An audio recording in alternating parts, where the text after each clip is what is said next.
ہر چیز کو کو ریلیٹ ہم انشاءاللہ کریں گے، لیکن آج عورت وہ مظلوم نہیں ہے، ٹھیک ہے؟ آج وہ اپنی خواہش سے کر رہی ہے، اس زمانے میں عورت کو مجبور کیا جاتا تھا۔ سورہ نور کی آیت نمبر 33 میں ہم دیکھتے ہیں کہ اللہ تعالیٰ فرماتے ہیں وَلَا تَكْرِهُ فَتَيَّاتِكُمْ عَلَى الْبِغَاءِ، اور اپنے باندیوں کو بدکاری پر مجبور نہ کرو۔ مجبور نہ کرو یعنی کہ وہ اپنے دل سے اگر کوئی برا کام نہیں کرنا چاہتی تھی، انہیں مجبور کیا جاتا تھا کہ وہ اپنے جسم کو بیچ دیں۔ اور اس آیت کی تفسیر میں آتا ہے کہ عبداللہ ابن ابی، ہم سب جانتے ہیں کہ وہ رئیس المنافقین تھا، اور رسول اللہ صلی اللہ علیہ وسلم کے مدینہ پہنچنے سے پہلے اس نے ساری تیاریاں کی تھیں کہ اس کو بادشاہ بنایا جانا تھا، ٹھیک ہے؟ اس کے بارے میں یہ آیت نازل ہوئی تھی کہ وہ اپنی جو لونڈیوں کا ان کے جسم کا دھندا بنا کے اس نے رکھا تھا، ان کا دھندا کرتا تھا۔ اس میں سے ایک لونڈی تھی جس نے اسلام قبول کیا، وہ مسلمان ہو گئی اور اس نے توبہ کرنا چاہی، اور وہ وہاں سے ان ساری چیزوں سے باہر نکلنا چاہتی تھی۔ جب رسول اللہ صلی اللہ علیہ وسلم تک یہ بات پہنچی تو انہوں نے عبداللہ ابن ابی سے اس لونڈی کو وہاں سے اس کے قبضے سے نکلوایا اور وہاں سے اس کو آزاد کروایا۔ تو یہاں پر دیکھیں اللہ تعالیٰ نے فرمایا کہ اپنی باندیوں کو بدکاری پر مجبور نہ کرو۔ تو ایک عورت اگر نہ بھی کرنا چاہے تو اس کے جسم کو اس طرح سے استعمال کیا جاتا تھا، بچہ پیدا کرنے کی مشین ہی نہیں بلکہ اپنے جسم کی جو ہوس ہے وہ مٹانے کے لیے بھی ایک عورت کو استعمال کیا جاتا تھا۔ اس کے بعد ایک اور ہم دیکھتے ہیں کہ ایک عورت کی کیا حالت تھی اس دور میں۔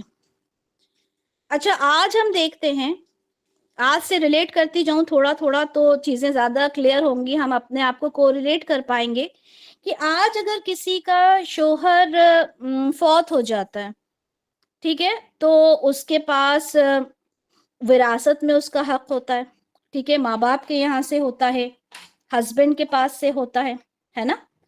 لیکن دور جاہلیت میں ایسا نہیں تھا، وہاں پر ایک عورت کو کوئی مقام نہیں ملتا تھا۔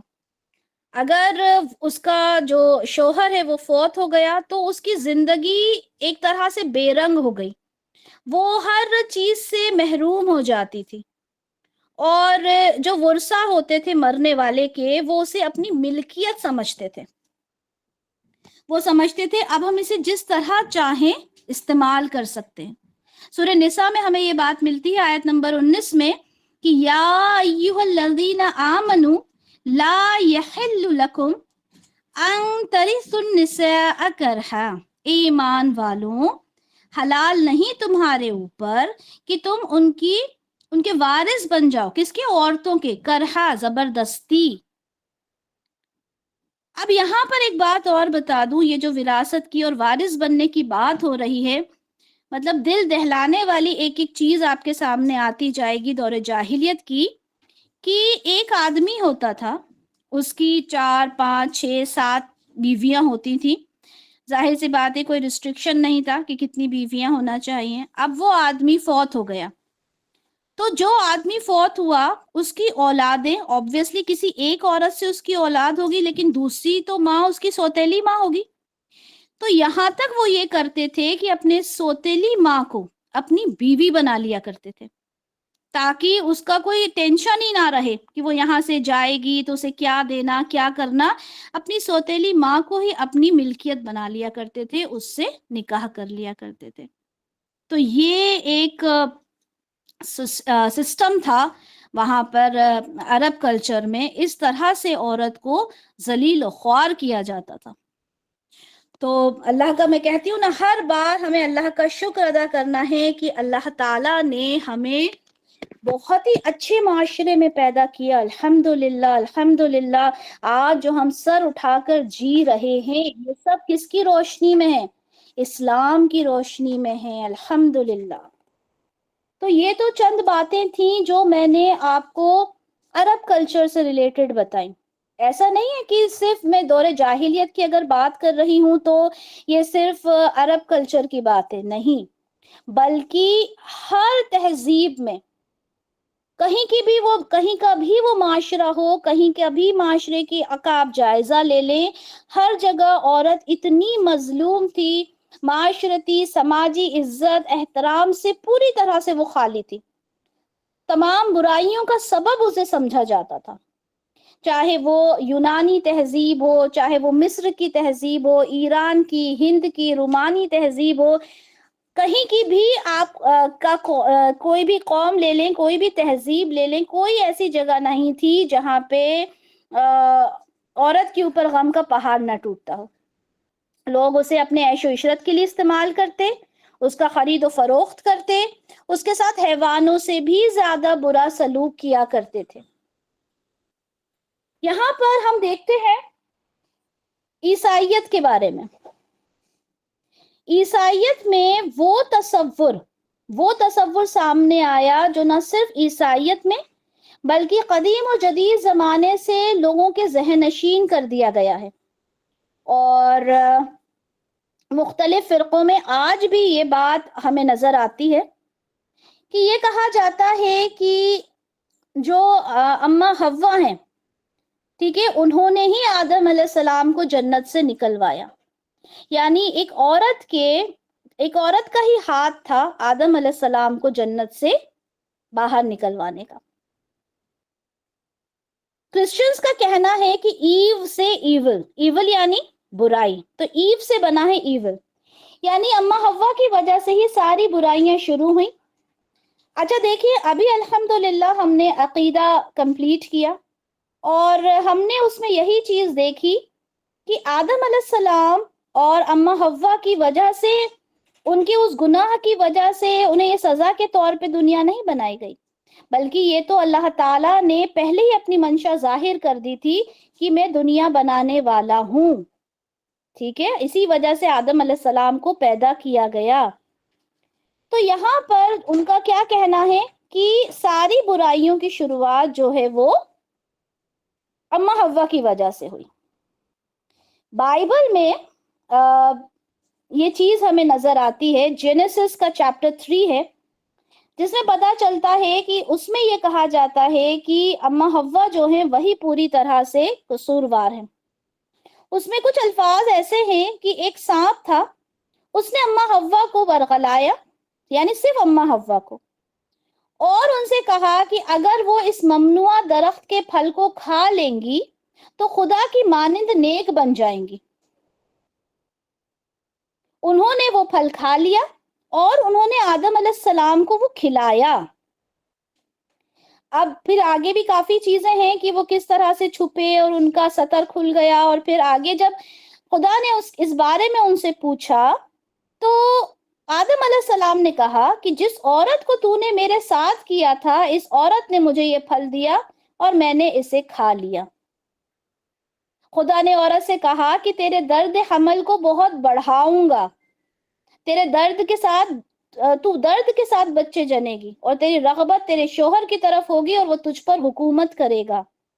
اب آپ دیکھیں کیا تصور ہے ایک عورت کا، کہ وہ گناہ اس نے اتنا بڑا کیا تھا اور اس نے خود نے کیا تھا، اس نے اپنے شوہر کو اس بات پہ آمادہ کیا کہ وہ ممنوع درخت کا پھل کھائے، اور جس کی وجہ سے انہیں جنت سے نکال دیا گیا۔ اور اللہ کی سزا میں یہ چیز شامل ہے کہ عورت کو حمل کے وقت درد ہو۔ اچھا، یہاں پر جی یہ کانسیپٹ ہے وہاں کا۔ اب اس کانسیپٹ کو ہم اسلام میں دیکھتے ہیں اور پھر ہمیں پتا چلے گا کہ عورت کا مقام کیا اس طرح کا کچھ ہمیں اسلام میں ملتا ہے۔ دیکھیں سورہ بقرہ کی آیت نمبر 36 میں اللہ تعالیٰ فرماتا ہے کہ فَأَزَلَّهُمَا الشَّيْطَانُ، فَأَزَلَّهُمَا، ہما کس کا صیغہ ہوتا ہے بتائیں؟ چلیں جلدی جلدی بتائیں، ہما کس کا صیغہ ہوتا ہے؟ دو کا، مثنیٰ کا، ٹھیک ہے، ویری گڈ۔ تو یہاں پہ کیا کہا گیا؟ تو پھسلا دیا دونوں کو، ہما یعنی دونوں کو پھسلا دیا، کس نے؟ شیطان نے، دونوں کو پھسلا دیا، الشیطان، ہم نے دیکھا یا ابھی شاید آپ لوگوں نے پڑھ لیا ہوگا کہ فاعل اگر ہو تو وہ پیش ہوتا ہے. ٹھیک ہے, شیطان نے پھسلا دیا دونوں کو. ٹھیک ہے, اس کے بعد آیا فَأَخْرَجَهُمَا, اور نکال دیا دونوں کو. تو یہاں پر کہیں یہ بات نہیں لکھی کہ شیطان جو تھا اس نے اما حوا کو الگ سے بلایا اور ان کو بلا کے کہا کہ یہ پھل ہے, اس کو کھانا ہے. کچھ نہیں, یہاں پہ کہا کہ دونوں کو ایک ساتھ ورغلایا گیا, دونوں کو ایک ساتھ یہ بات بتائی گئی. سبحان اللہ, ہمارا اسلام کتنا خوبصورت ہے کہ یہاں پہ اس بات کی نفی کر دی گئی کہ نہیں, یہ بالکل چیز صحیح نہیں ہے. اور دوسری بات جب یہ کہی گئی کہ اللہ نے کہا, خدا لفظ آیا ہے وہاں پہ, خدا نے کہا عورت سے کہا کہ تیرے درد حمل کو میں بہت بڑھاؤں گا.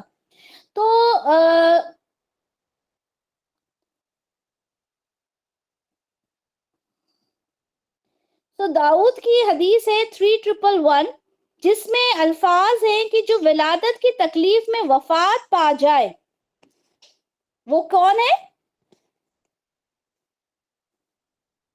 سنن ابو داؤد کی حدیث 3111, وہ کون ہے؟ نہیں, جنتی نہیں. جو ولادت کی تکلیف میں وفات پا جائے وہ کون ہے؟ جی حمدان, شہید ہے. ٹھیک ہے, تو وہ شہید ہے. ماشاءاللہ. تو یہاں پر شہادت کا درجہ مل رہا ہے اس عورت کو جو ولادت کی تکلیف میں وفات پا جائے. سبحان اللہ, شہادت کا درجہ ہر کسی کو نصیب نہیں ہوتا.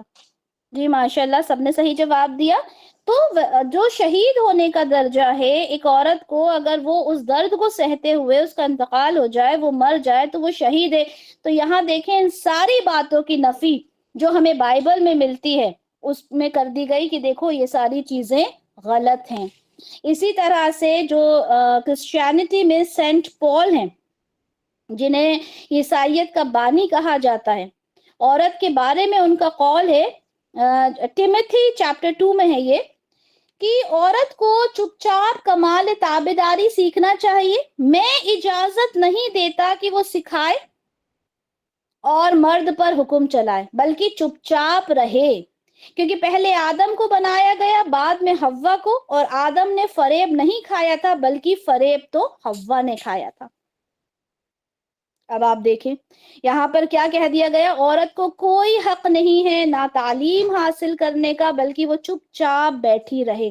اور یہ جو فریب تھا یہ معاذ اللہ اما حوا نے دیا تھا آدم علیہ السلام کو. تو یہ کانسیپٹ تھا کرسچینٹی کا. اس کے بعد ایک بہت بڑی تہذیب کے بارے میں ہم دیکھتے ہیں, یہودیت. ہم سب جانتے ہیں یہودیت کے بارے میں کہ سب سے زیادہ جو نبی گزرے وہ ظاہر سی بات ہے اسی قوم میں تھے, اسی مذہب میں. ہم دیکھتے ہیں سارے نبی جو تھے وہ یہودیت میں, جو اسحاق علیہ السلام کی جو آگے, یعقوب علیہ السلام کی آگے جو نسل چلی, وہاں پہ کتنے انبیاء کتنے رسول آئے. ٹھیک ہے, جو یہودی بنی اسرائیل سے جو آگے بڑھے, وہ بہت ہی ایک جو قدیم جو مذاہب ہیں اس میں سے ایک مذہب ہے.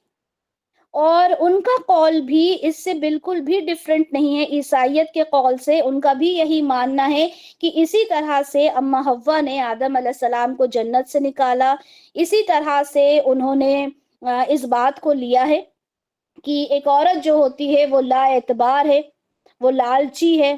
ٹھیک ہے, وہ بے ایمان ہے, وہ جادو ٹونا کرنے والی ہے. ٹھیک ہے, اسے انگلش میں جو لفظ آئے فولش, ڈس آنےسٹ, گریڈی, لیزی, اس طرح کے الفاظ انہوں نے ایک عورت کے لیے استعمال کیے ہیں. میں کہتی ہوں نا, ہر ایک لائن پر, ہر ایک لفظ پر ہمیں اللہ کا شکر ادا کرنا چاہیے کہ اللہ تعالیٰ تو نے مجھے اسلام کی روشنی میں کیا وقار, کیا مجھے رتبہ اللہ تو نے پرووائڈ کیا ہے. اللہ تعالیٰ تیری شان. تو یہاں پر کتنے برے الفاظ اس کے لیے استعمال کیے جا رہے ہیں. اور ان کی پریئر سنیں, یہودیوں کی پریئر سنیں, bless art thou, O God, King of the universe, who has not made me a woman. Bless art thou, یعنی میں آپ کا شکر ادا کرتا ہوں. O God, King of the universe, یعنی پورے یونیورس کے مالک میرے گاڈ, میں بہت شکر ادا کرتا ہوں آپ کا.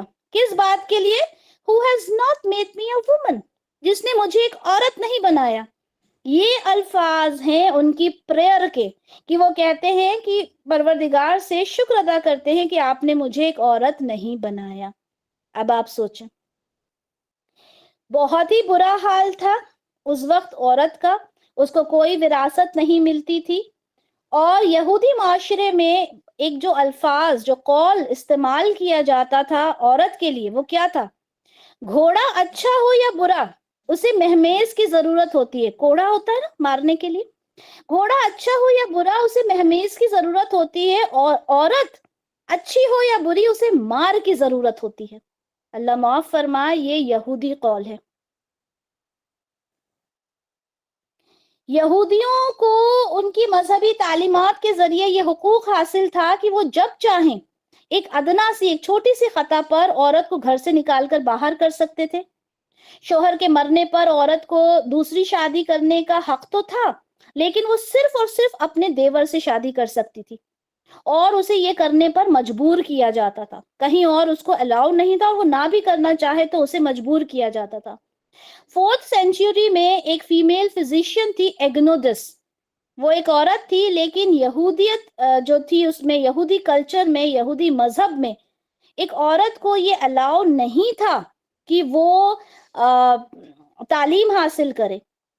تو وہ ایک میل فزیشین بن کر اس نے تعلیم بھی حاصل کی اور اپنی پریکٹس بھی کی. بعد میں اس پر کیس بھی چلا.